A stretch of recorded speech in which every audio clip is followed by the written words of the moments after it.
Boa noite a todas e todas. Boa noite, doutor José Luiz Macedo, meu grande amigo. Doutor Vanderlei também, já nosso grande convidado de hoje, já está presente. Hoje nós teremos um bate-papo muito interessante, novamente, como tem sido todas as lives, né? E nessa live de hoje nós faremos uma conversa sobre direitos, políticas públicas de igualdade. Certamente será muito enriquecedora a nossa live de hoje. O Edinho, meu grande amigo, colega de infância aqui do bairro Guarani, que é o nosso reduto, que é o nosso gueto, digamos assim, e que todos sejam bem-vindos nessa noite importante, como todas têm sido nesses dias de pandemia, onde a gente tem tido a oportunidade de trazer conversas e bate-papos justamente para a gente enriquecer o nosso conhecimento.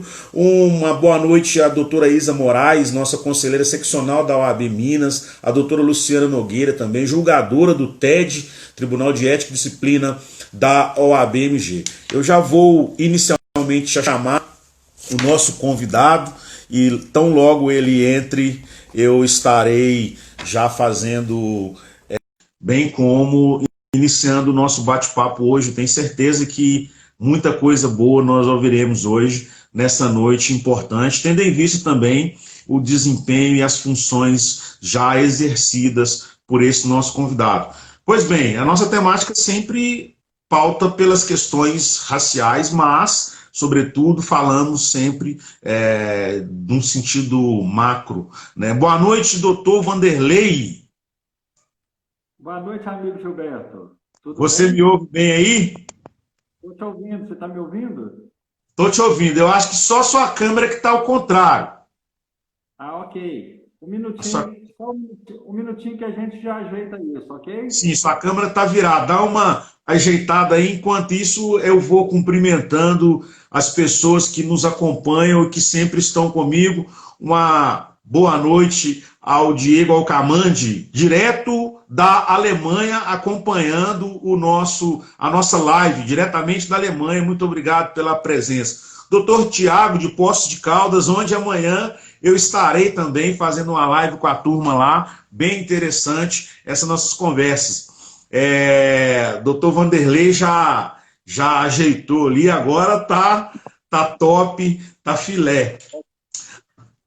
Eu só preciso te ouvir, né? Eu acho que agora você me ouve, me ouve bem? Estou te ouvindo bem. Você está me ouvindo? Estou te ouvindo, sim. Pessoal, então vamos apresentar, né, o nosso convidado de hoje, que é o doutor Vanderlei Lourenço.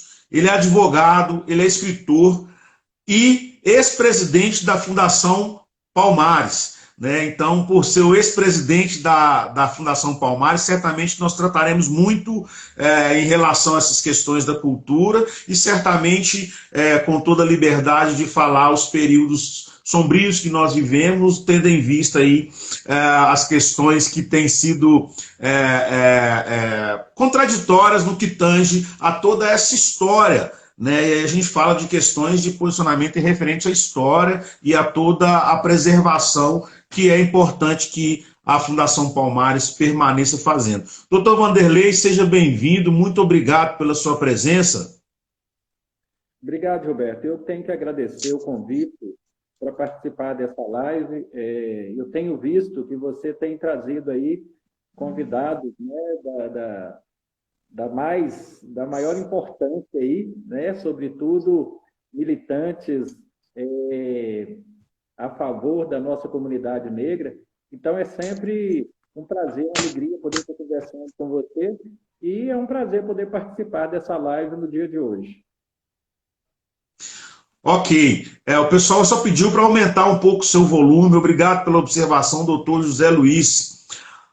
Vanderlei, antes da gente entrar nessas questões, um salve para minha amada sobrinha, que está na luta antirracista também, Gabriela Esther. Eu gostaria que você falasse para a gente, Vanderlei, também. Eu tive a oportunidade de estar em um projeto seu, que é a questão referente ao programa no YouTube, né? E ali estivemos Eu, né? E quem mais estava conosco? Diva Moreira, fantástica. E como tem sido esse programa, como tem sido essa questão de levar essas informações para as pessoas? Olha, então, nós iniciamos aquele projeto do programa para começo de conversa. A ideia é que a gente, uma vez por semana, a gente fizesse um bate-papo com uma personalidade da militância antirracista no nosso estado e no nosso país. E os primeiros programas foram muito bons, mas nós tivemos essa onda do coronavírus e achamos por bem, temporariamente, suspender o programa. Inclusive porque a gente faz a gravação no estúdio, com a presença de outras pessoas, e era necessário que a gente suspendesse nesse período para evitar, sobretudo, aquela pequena aglomeração do estúdio, né? Você participou conosco, você viu que tem alguns profissionais envolvidos e eu achei por bem suspender, embora o canal continue na ativa, alguns programas têm sido levados ao ar, mas o nosso programa está temporariamente suspenso. Eu, inclusive, não me encontro em Belo Horizonte nesse período, né? Eu estou numa cidade histórica, Catas Altas, que é a cidade onde a minha mãe reside. Optei por passar alguns dias aqui e é muito bom, né? Porque o filho cresce e sai de casa, cresce e ganha asas, né? E esse período, eu penso que se existe alguma coisa de positivo nessa fase, é essa oportunidade de fazer com que a gente possa estar mais próximo da família, com que a gente possa passar um tempo maior com aqueles que nos são caros, né? E, infelizmente, eu estou tendo essa oportunidade nesse período aí de pandemia, nesse período que nos impede de transitar como a gente gosta, né? E como normalmente a gente faz quando está na capital. Pois é, mas você nos traz uma certa inveja, porque está em Catas Altas, nesse período em que nós, em Belo Horizonte, estamos aí nesse isolamento e ainda bem vulneráveis, né, tendo em vista que ainda temos muitas aglomerações, e infelizmente as pessoas ainda não conscientizaram em relação ao perigo que é, infelizmente, essa Covid. Eu gostaria que você trocasse uma ideia com a gente, falar sobre a sua luta antirracista, sua militância, antes de chegar até a questão da Palmares, e como que você vê o cenário hoje das pessoas que militam, das pessoas que estão nessa luta antirracista também. Ok, Roberto. Curioso, né, essa sua pergunta a respeito da minha trajetória, porque eu comecei uma militância antirracista, de certa forma, por acaso. Eu, eu fui um militante do MDB desde a minha adolescência. Passei pela juventude do partido, enfim. Tinha uma militância mais no campo político, que é uma militância que sempre me deu muito prazer e que eu acho que das mais necessárias. E houve uma época em que eu fui chamado pelo presidente do partido que gostaria de montar um movimento negro dentro do partido. E olha que coisa interessante. Eu era um negro militante de um partido político, né? E fui chamado não por ter alguma militância na área, mas fui chamado por ser um negro que militava ali naquele ambiente. Eu, inicialmente, tive alguma resistência, porque eu sempre acompanhei o movimento negro. E eu penso, Roberto, que nós, e hoje eu me incluo nesse grupo, felizmente, eu penso que o movimento negro precisa trabalhar no sentido de ter uma maior unidade, né? Muitas vezes a gente se esquece de que nós temos uma causa, que essa causa precisa estar acima de ideologias, precisa estar acima de quaisquer sentimentos pessoais, e eu penso que muitas vezes, e já me deparei várias vezes com situações parecidas, em que questões pessoais ou questões ideológicas são colocadas, são levantadas e colocadas acima da causa que se defende. E essas coisas acabam fazendo com que o negro no Brasil ele não avance naquele sentido que a gente precisa avançar, que é ocupar os espaços que, de fato, de direito são nossos, né?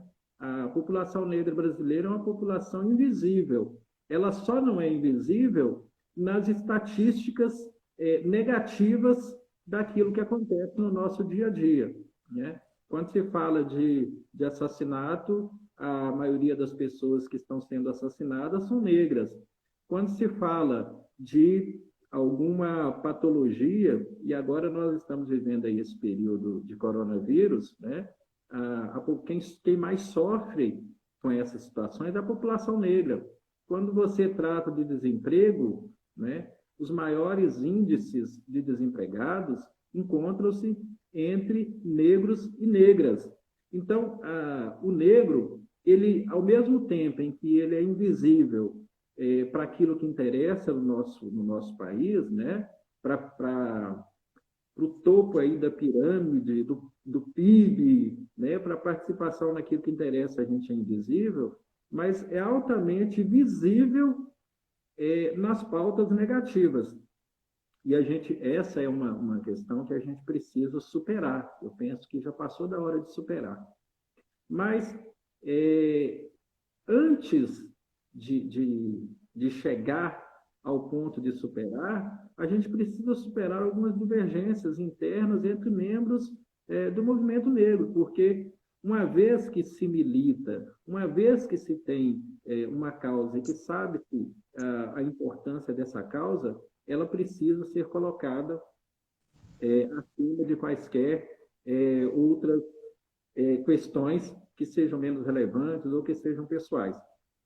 Então, voltando ao início aí da minha militância, né, eu fui chamado para constituir um movimento negro naquele período, naquela época, no seio de um partido político.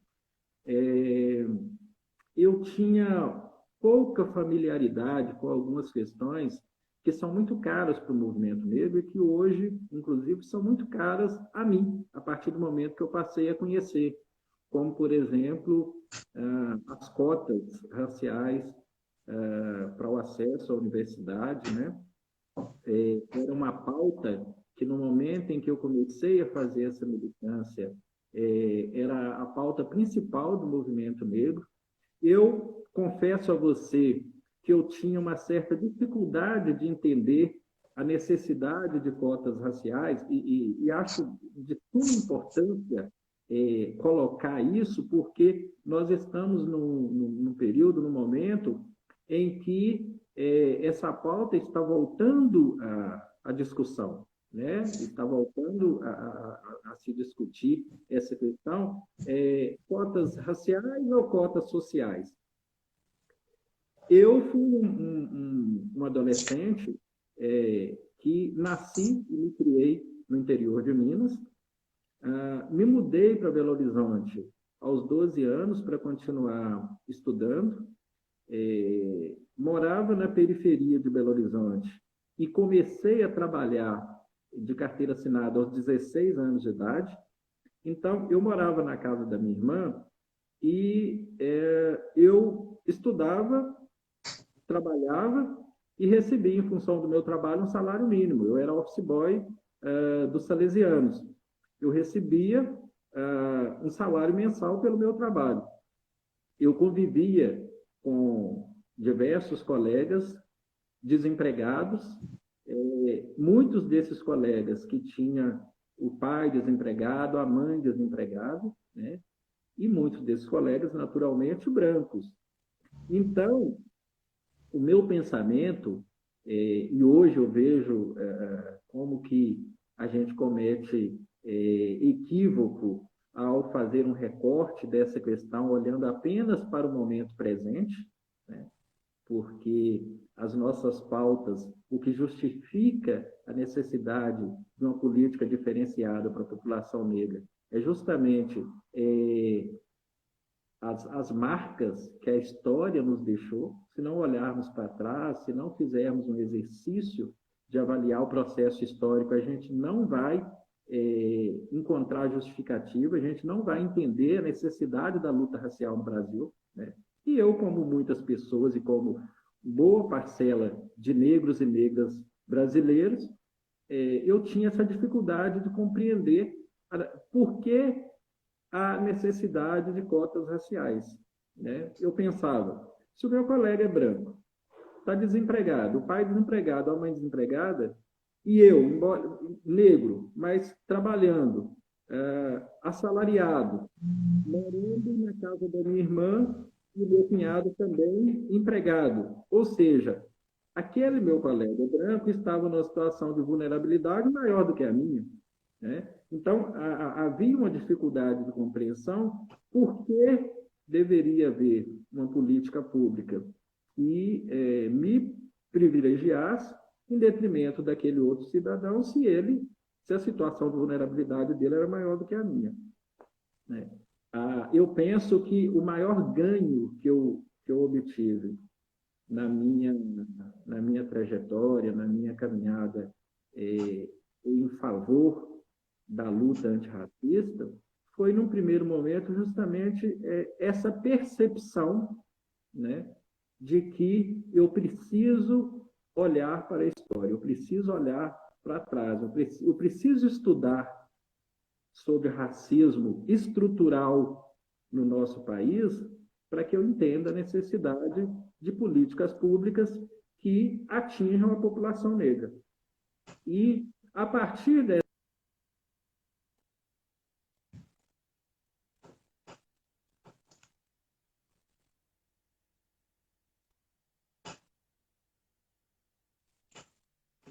Parece que deu uma travada agora na imagem Ok. e deu uma travada na sua imagem aí, parece que voltou. Você estava falando a partir de.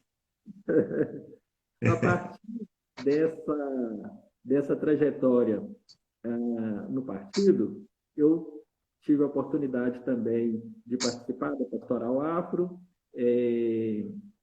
Posteriormente, eu já trabalhava, quando eu me formei em Direito, eu atuava na Prefeitura Municipal de Belo Horizonte. Passei por diversos órgãos na Prefeitura de Belo Horizonte e, posteriormente, eu me transferi para Brasília e atuei na área de recursos humanos do Ministério da Agricultura.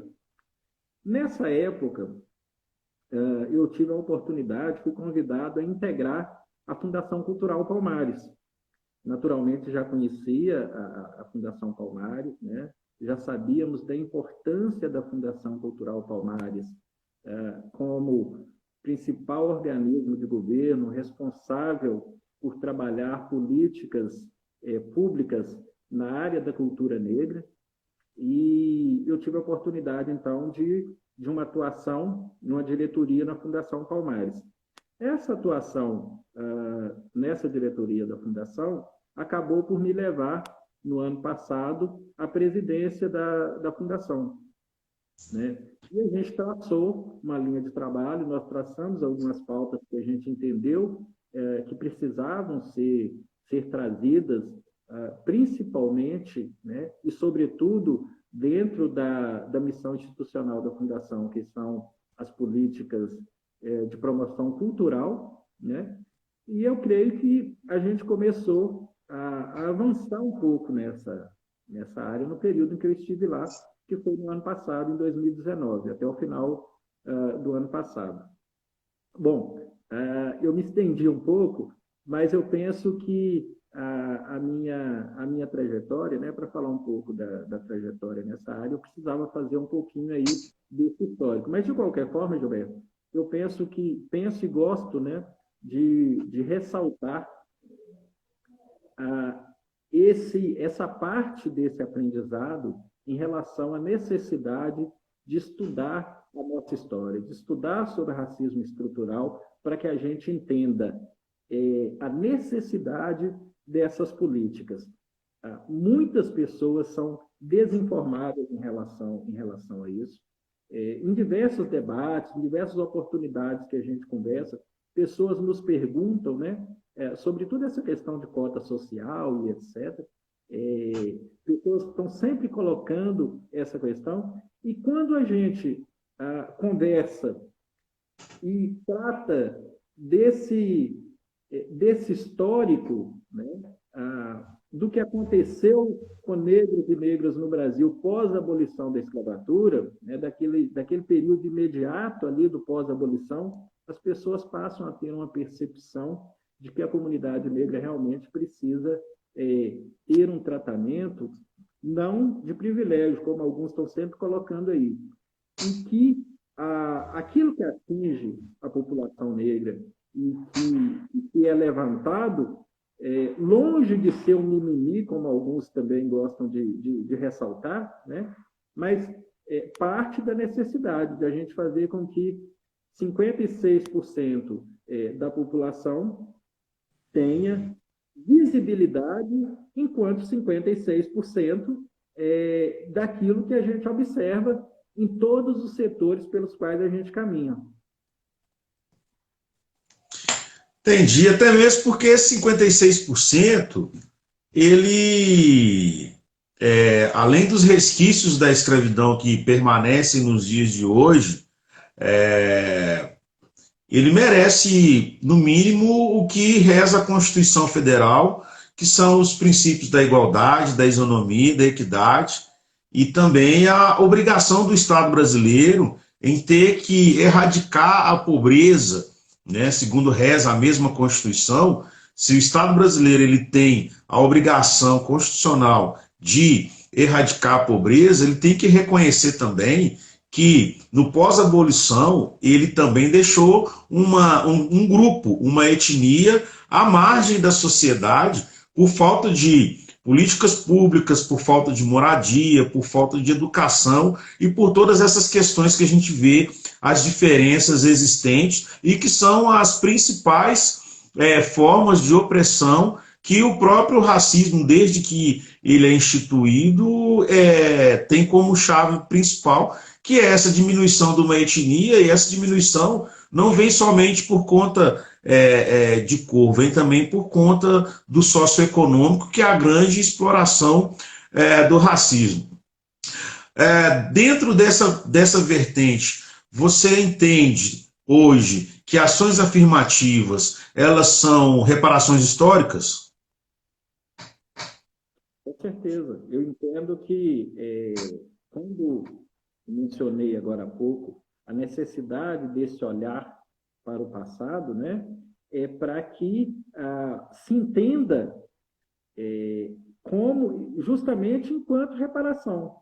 Não tenho dúvida disso, porque esse histórico, né, do que aconteceu com a população negra pós o período de abolição, e eu acho importante o que você menciona, né, os direitos e garantias garantidos pela nossa Constituição, né, e extremamente desrespeitados, sobretudo quando se trata de população negra, né, e nós temos uma população que se diz muito pacífica, né, que não sabe reclamar os seus direitos, tem dificuldade de lutar por aquilo que é direito, e fica parecendo que está pedindo favor, fica parecendo que você tem que passar o chapéu para pedir que só aquela autoridade faça aquilo que é obrigação em relação à população negra, né? Eu gosto de salientar uma questão que, em relação à lei que aboliu a escravidão no Brasil, o último, né, dos países aqui a fazê-lo, né? Que foi uma lei de artigo único. O que faltou naquele momento, né? Nós estamos pagando até hoje, e se analisarmos e trabalharmos essa questão no campo do direito, a gente percebe que nós estamos pagando até hoje pelo fato de ter tido um artigo único na lei que aboliu a escravidão. Faltou uma indenização, faltou um FGTS, quer dizer, faltou um formato que indenizasse a população negra. E para você ver que esse processo é tão cruel, né, Gilberto, no nosso país, que posteriormente o Brasil concedeu aí diversas facilidades, terras, enfim, para italianos, para japoneses, alemães e etc., se instalar.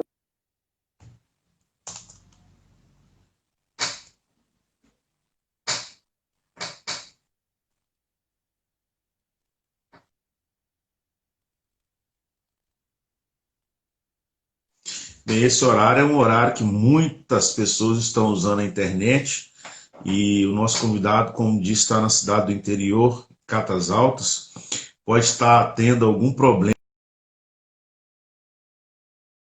Estava falando um ponto que eu acho muito interessante, que é esse ponto da questão das pessoas que vieram para construir um Brasil no pós-abolição. Creio eu que ele queria dizer, em relação a essas questões, que terras foram dadas para estrangeiros, sobretudo europeus, e com isso as pessoas pretas e também os indígenas não tiveram uma oportunidade de terem a sua própria terra, de terem o seu próprio comércio, terem o direito e acesso à educação, e isso reflete hoje nessas diferenças que nós encontramos hoje, diferenças essas relacionadas à posição em que nós nos encontramos, seja ela social, seja ela econômica. São grandes diferenças que a gente vê e a gente luta por essa reparação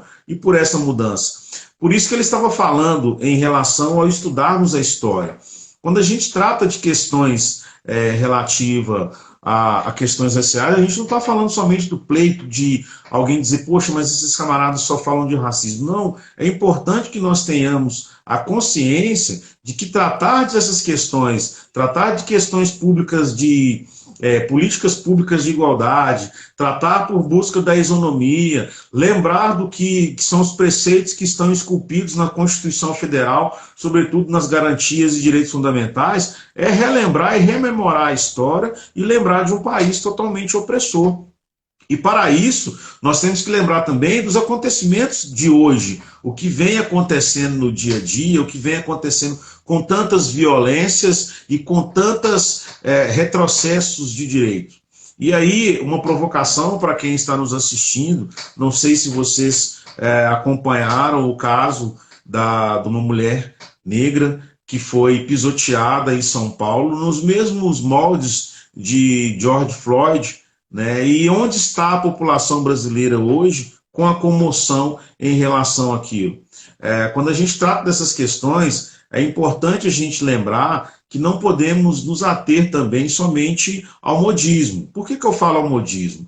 Eu nunca fui tão procurado como após o caso Floyd.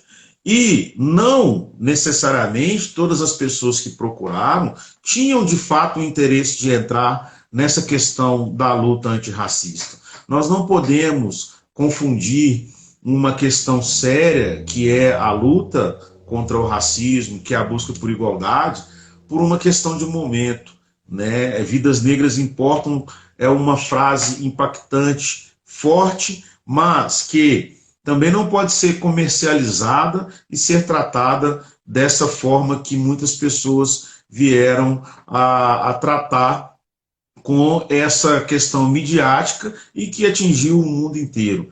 Nós temos que parar para pensar e ver quais são as vertentes. Tivemos aí, até mesmo no campo do esporte, né, na Fórmula 1, onde Lewis Hamilton assume esse papel de ser uma liderança em apresentar esse fato, mas também nós temos que nos ater àquelas pessoas que se recusaram a fazer o mesmo ato, o mesmo gesto que os que se tornaram antirracistas fizeram junto com Lewis Hamilton. Isso acontece no nosso dia a dia, né, no basquete, no esporte no geral. Enfim, nós temos tido uma saga de de racismo aflorando e sendo cada vez mais externado pela sociedade. Aqui no escritório ontem eu recebi, após a live, era em torno de 8h40 mais ou menos, uma jovem negra também sofreu esses atos cruéis em um supermercado aqui em Belo Horizonte. Então isso está muito debaixo do nosso olhar, isso está muito debaixo do nosso cotidiano. E quando a gente sustenta essas questões, é porque está tipificado na lei, é porque está dentro de uma questão que mata, uma questão que leva à depressão, de uma questão que de fato segrega e, sobretudo, que fere todos e qualquer princípio da dignidade da pessoa humana. Nós bem sabemos que, assim como o bullying, o racismo, ele deixa a pessoa doente. Ele faz com que haja questões patológicas e é importante a gente ressaltar também outras questões referentes a todas essas vertentes que vêm junto com esse crime abominável, porque ele está, sim, tipificado na lei e é crime. Então, eu falei ontem na live, quando a gente fala em tribunal do júri, é porque está na lei. Então, a gente fala em racismo porque está na lei. O nosso convidado voltou e vamos voltar a palavra para ele, para a gente continuar batendo esse bate-papo, fazendo esse bate-papo tão gostoso e interessante dessa noite. Olha só, a vantagem de você estar na roça é que a gente está um pouco distante aí da balbúrdia, da confusão dos grandes centros, né? Mas a desvantagem é que a gente tem problema mais sério do que tem na capital, por exemplo, com a internet. E aqui falha muito, às vezes vai e volta, enfim.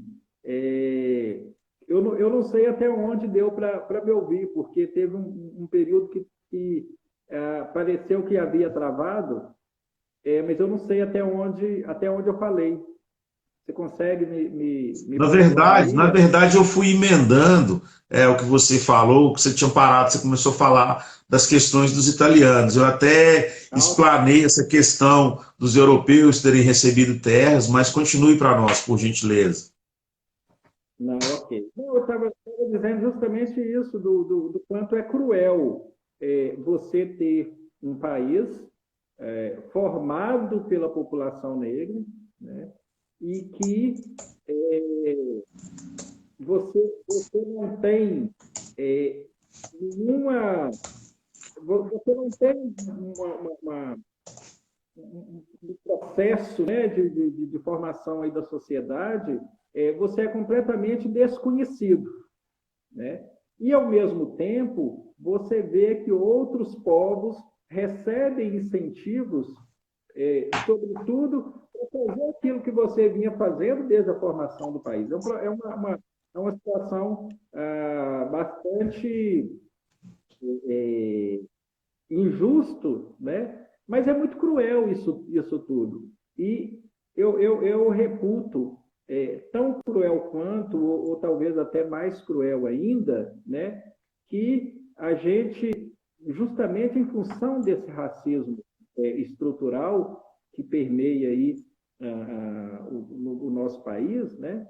A gente cresce com muitos colegas negando a existência do racismo, né, Gilberto? Eu penso que isso é muito cruel, porque criminaliza-se muito movimento negro, criminaliza-se as pessoas que trabalham por uma equidade, né, no trato dessas questões, e deixar de reconhecer coisas graves, como, por exemplo, a existência do racismo no nosso país, né, que está entranhado aí no dia a dia da gente. Eu acho uma situação extremamente cruel. Sim, concordo plenamente. Quando você fala de criminalizar, o Estado brasileiro sempre criminalizou a cultura, o povo preto. Eu gostaria de tocar num assunto, justamente questão, nós já falamos de resgate de memória, enfim. Como que você tem visto hoje as pessoas responsáveis pela cultura negra e o posicionamento no sentido de negar essa existência do racismo. Você acha que existe alguma estratégia, seja ideológica ou política, por trás dessa desconstrução, tendo em vista nós vivermos num país totalmente voltado para o eurocentrismo? Você perguntou e você mesmo respondeu, na verdade, a esse questionamento, né? Porque a verdade é que o Estado brasileiro sempre negou essa questão, né? Quando a gente trata de algumas conquistas, como, por exemplo, a Fundação Cultural Palmares, que foi o resultado de uma luta do movimento negro na década de 80, de pessoas como o Carlos Moura, por exemplo, que foi o primeiro presidente da instituição, professor Zezito Araújo, lá de Alagoas, Januário Garcia, lá do Rio de Janeiro, enfim, você tem uma infinidade aí de pessoas, são mestres para a gente hoje, né? E que estiveram aí no início dos anos 80, numa batalha feroz para que o Estado brasileiro reconhecesse que ele precisava ter um organismo que trabalhasse políticas públicas, tanto políticas de promoção da igualdade racial, porque na época ainda não se falava em CEBIR, não existia, a Palmares foi pioneira nisso, né? Então, tratava-se tanto das políticas de promoção de igualdade racial, quanto das políticas culturais voltadas à preservação da memória, à preservação das manifestações da cultura negra, que, diga-se de passagem, são riquíssimas e muito vastas, né? Você tem uma infinidade de manifestações culturais que ocorrem de norte a sul do país, algumas delas ocorrem numa região e outra região do país não tem conhecimento porque pratica uma outra cultura. Isso, inclusive, tem a ver com o processo da escravidão no país, né? Com a distribuição dos escravizados que aqui chegaram. Então, você tem determinados povos, né, que praticavam uma determinada manifestação cultural e que vem trazendo isso para cá, sofre adaptações aqui, são praticadas até hoje.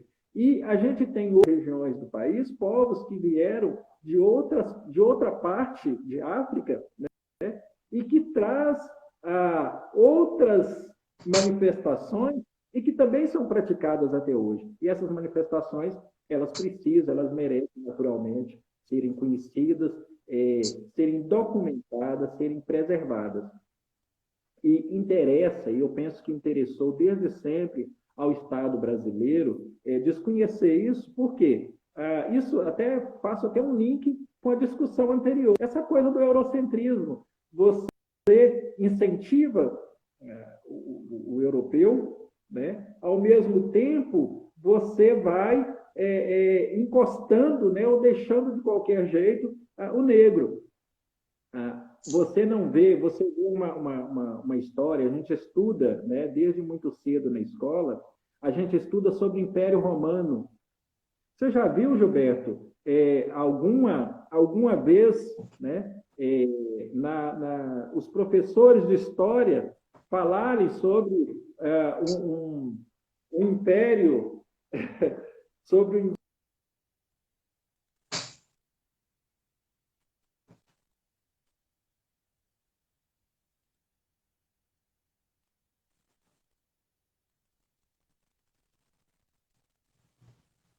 A hora que tá ficando bom demais, a internet caiu. Vamos embora. Voltou.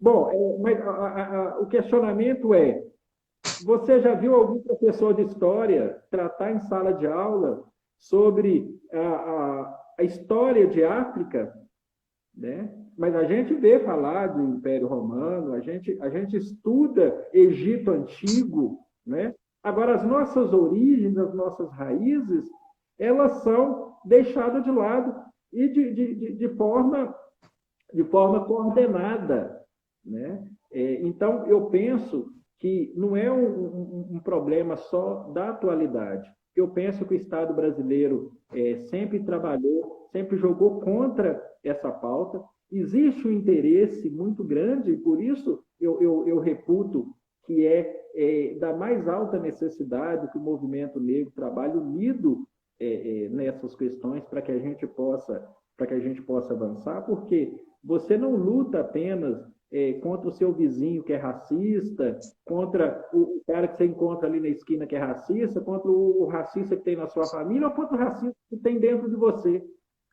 Você luta contra toda uma estrutura, né, que faz e que o tempo inteiro quer desconhecer a história de um povo que formou a nossa pátria, né? E quando a gente vai pedir que essa história seja trabalhada, que essa história seja reconhecida e que se faça cumprir aquilo que está na nossa Carta Magna em relação aos povos de origem africana, em relação a todos nós, porque existe também uma outra questão que eu acho que a gente poderia levantar aqui, né, no sentido lato, uma coisa mais você abrir, que é o seguinte: quando nós falamos de negro no Brasil, né, se a gente fizer uma análise mais profunda, a raiz de todos nós, né, é África.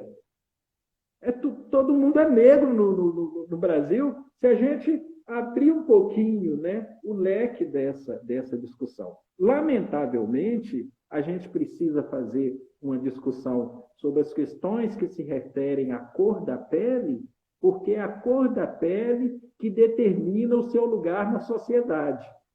E é aí que entra a grande crueldade que eu penso, porque criou-se no Brasil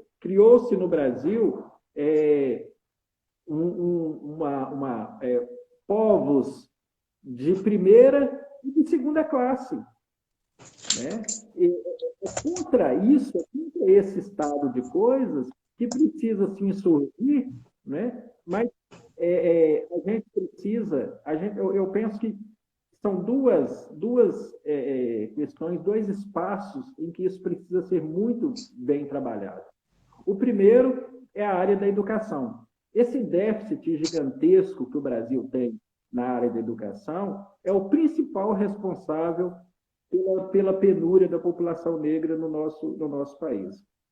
Muitas vezes, a gente não consegue estabelecer uma discussão sadia sobre questão racial, por quê?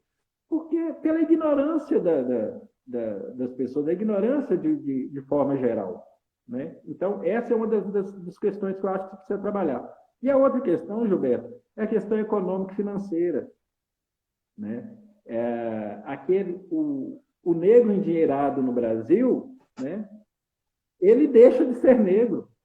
É uma coisa profundamente absurda, né? Porque nós falamos antes, na nossa discussão, né, sobre aqueles índices que faz parte da realidade da maioria da população negra. Entre eles, residir na periferia, a situação de miséria, e etc. O movimento negro precisa entender que a gente tem que passar a tratar da perspectiva econômico-financeira. Enquanto a gente não atacar a questão financeira, né, tratar aí da melhoria de vida da população negra, nós vamos avançar pouco na pauta de combate ao racismo, porque são todas as coisas linkadas. Sim, eu concordo plenamente. Dentro dessa fala sua, eu peguei um gancho que eu sempre falo isso e as pessoas que já nos assistem há um bom tempo já vão saber. O que você falou das pessoas quando ficam endinheiradas, que elas esquecem a sua negritude.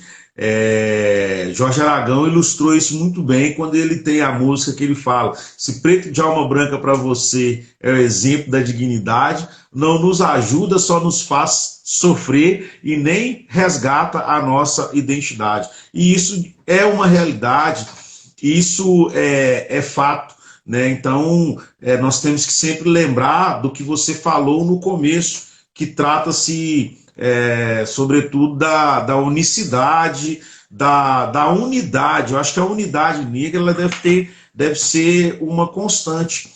Outra coisa que você falou que eu acho bem interessante, né, que é a questão da preocupação no que tange ao socioeconômico. Isso é extremamente importante, porque nós temos que, além de ocupar os espaços, nós temos que ocupar espaços de poder, e um dos espaços de poder é sim o empresariado, é o comércio, é a marca preta sendo respeitada e consumida. Quando eu falo a marca preta, é em todos os segmentos, né, que nós não tenhamos sucesso somente no esporte, onde gira muita grana, mas que nós tenhamos também sucesso na questão de barbearia, por exemplo, do Fernando Nildré, estava aí, um dos maiores cabeleireiros do Brasil, e nós temos que ter esses reconhecimentos. Reconhecimentos. Eu quero fazer uma provocação aqui também. Como que você tem uma visão hoje da questão do negro na política e do voto do negro no negro e na negra? Ok.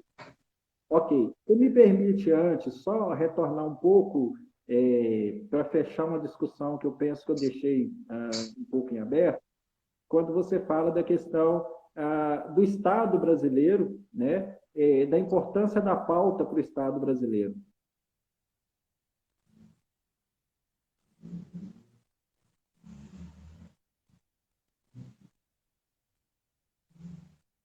A maioria comprometida.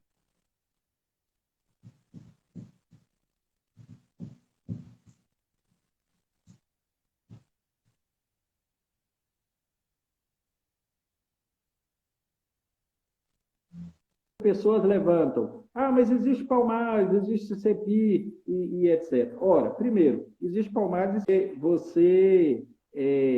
você tem uma... Gilberto? Estou aqui, presente, estou te ouvindo. A sua imagem está indo e voltando, está travando um pouco Está travando um pouco sua internet, mas eu estou te ouvindo.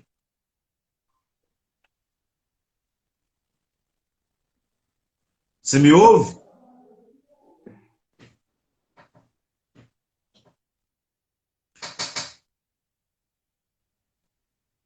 Voltou, você voltou aí.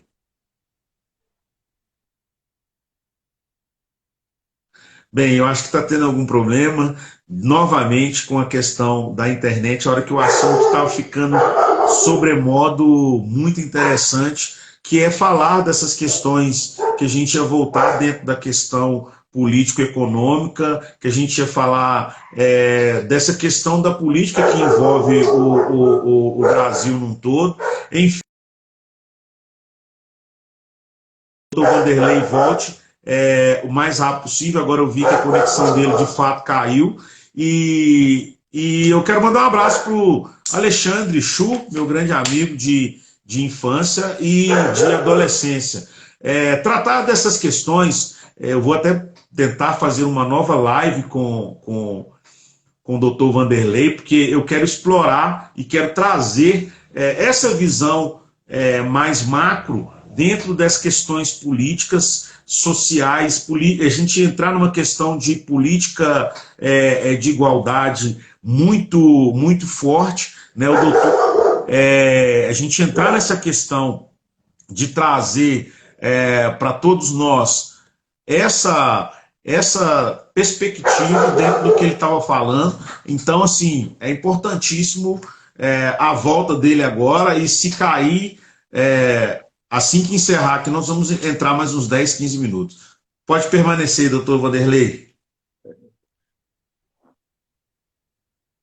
Eu vou pedir desculpa, eu falei que os problemas de você estar na roça são justamente esses, mas eu ouvi aí a sua fala quando eu entrei, você estava justamente dizendo da gente em outro momento.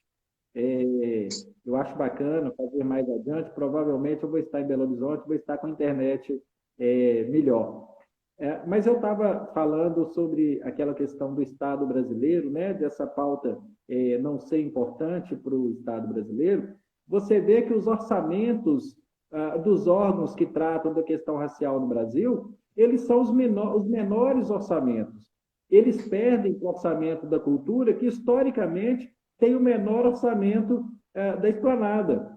E isso se repete nas secretarias de Estado, se repete nos municípios brasileiros, nos mais de 5 mil municípios brasileiros, né? Você não tem uma política voltada para a população negra, e quando você tem, ela é asfixiada pela ausência, pela falta aí de orçamento que possa atender o que é necessário para a pauta. Então, as instituições que trabalham hoje, tanto o combate ao racismo, e aí a gente coloca, sobretudo, a CEPI, quanto as políticas culturais, como é o caso da Fundação Cultural Palmares, são os menores orçamentos.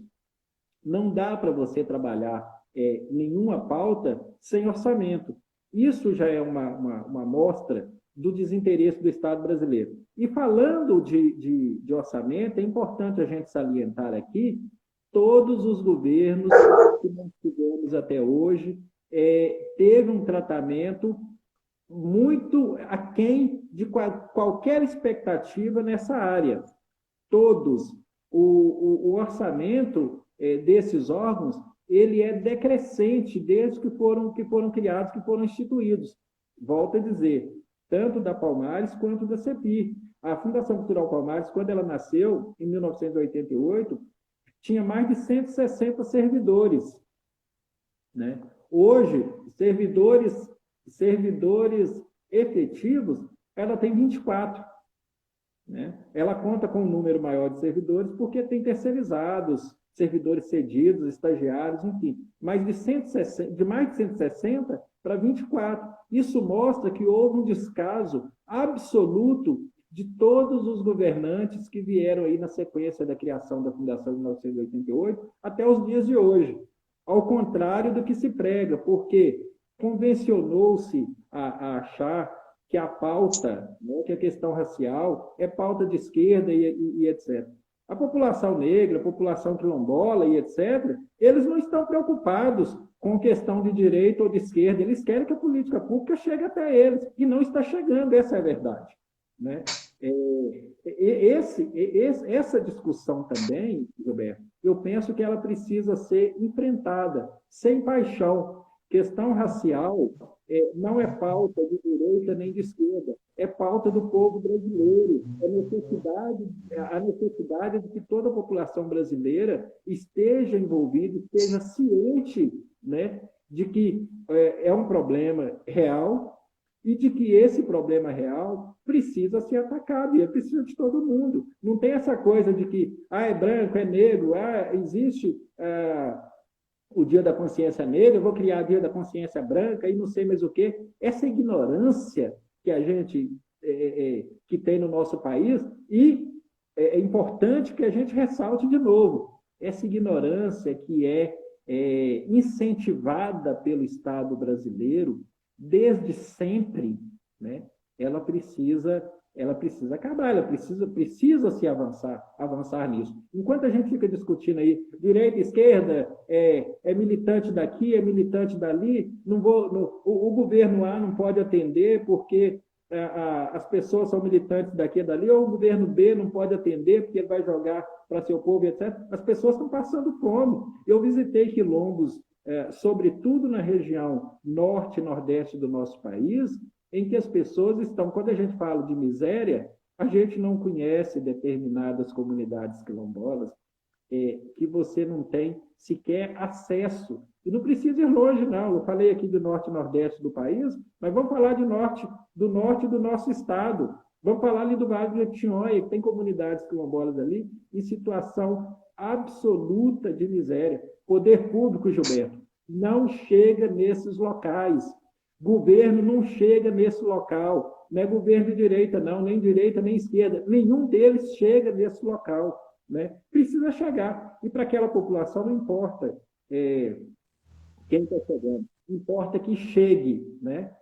Bom, em relação a voltar nesse assunto, né, nessa irresponsabilidade que eu queria fazer em relação ao Estado, né? Quando a gente fala de Estado, é bom ressaltar que nós estamos falando de governo municipal, de governo estadual e do governo federal. A essa irresponsabilidade dos nossos agentes políticos para com a população formadora do nosso país, é um negócio, assim, é horroroso isso, né?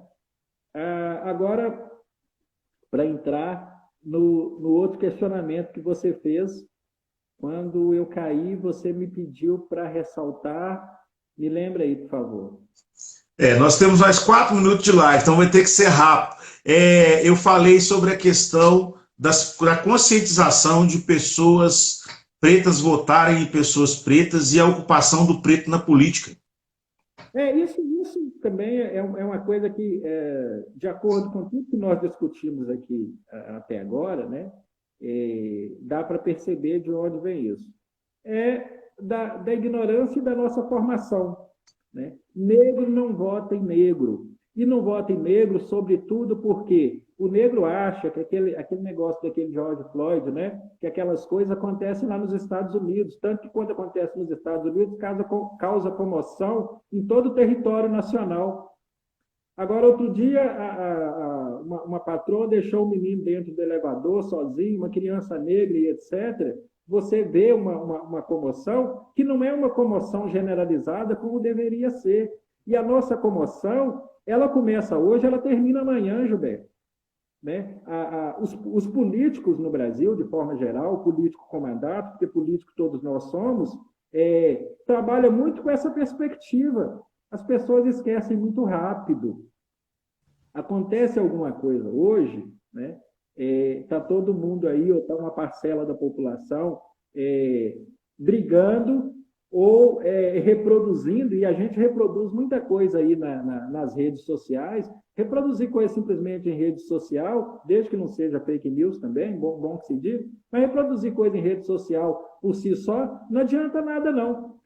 Eu lembrei aqui agora de uma letra de uma música do Skank, em que eles cantam que a nossa indignação é uma borboleta sem asas, se não me engano, que não ultrapassa a janela de nossa casa.